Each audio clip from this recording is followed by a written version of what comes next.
Bismillahirrahmanirrahim. Assalamualaikum warahmatullahi wabarakatuh.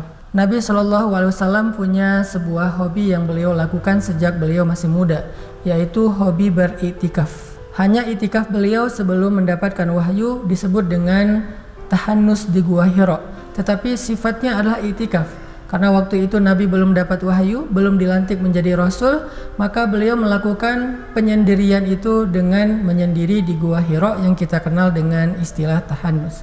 Kemudian setelah beliau diangkat menjadi Nabi, maka beliau di Mekah pun masih beberapa kali melakukan ibadah iktikaf di depan Ka'bah. Nabi SAW melakukan sholat tahajud di belakang makam Ibrahim, kemudian melakukan sholat witir di dalam Hijr Ismail, lalu kemudian beliau berdiam diri di sana sampai waktu pagi.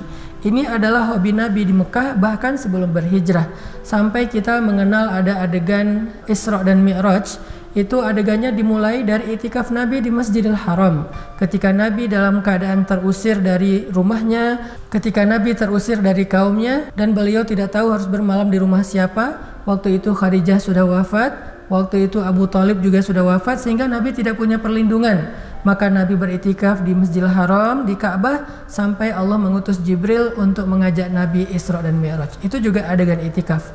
Dan terakhir adalah iktikaf Nabi di kota Madinah setelah turunnya syariat iktikaf bersama dengan syariat puasa. Maka sejak Allah Subhanahu wa taala menurunkan syariat ibadah puasa Ramadan, Nabi tidak pernah meninggalkan iktikaf di masjid selama 10 hari terakhir bulan Ramadan. Dimulai dari tanggal 20 Ramadan malam, yaitu sebelum maghrib berbuka puasa di masjid, sampai keluarnya ba'da subuh 1 Syawal. Itulah iktikafnya Nabi. Cuman kalau kita tidak mungkin iktikaf setiap hari, maka banyak dari kita yang iktikafnya hanya di malam hari saja, mengambil dari maghrib sampai subuh. Dan jangan sedih teman-teman kalau pada Ramadan kali ini mungkin sebagian kita nggak bisa iktikaf di masjid. Iktikaflah di musola pribadi di rumah atau di atas sajadah. Dan tetap dengan niat beriktikaf, cuman karena kondisi darurat kita nggak bisa ke masjid, mudah-mudahan pahalanya sama. Teman-teman yang dirahmati Allah SWT, apa pahala iktikaf sebetulnya?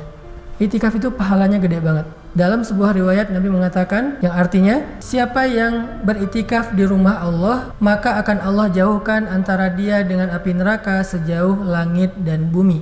Jadi sebentar kita duduk di rumah Allah untuk iktikaf, Allah jauhkan kita dari api neraka sejauh langit dan bumi.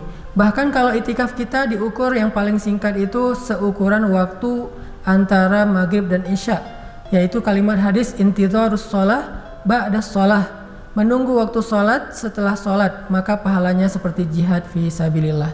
Mudah-mudahan tahun ini walaupun kita nggak bisa iktikaf di masjid, lebih semangat lagi iktikaf di rumah bersama keluarga. Jangan dekat kasur, jangan dekat dapur, di atas sajadah. Dari mulai ba'da isya kita usahakan sampai subuh kita di atas sajadah, kita sholat, kita tilawah, kita berdoa dan kita istighfar. Semoga kita mendapatkan pahala iktikaf seperti orang yang berjihad dan dijauhkan dari api neraka sejauh langit dan bumi. Dan salah satu di antara malam itu kita peroleh Lailatul Qadar. Barakallahu fiikum.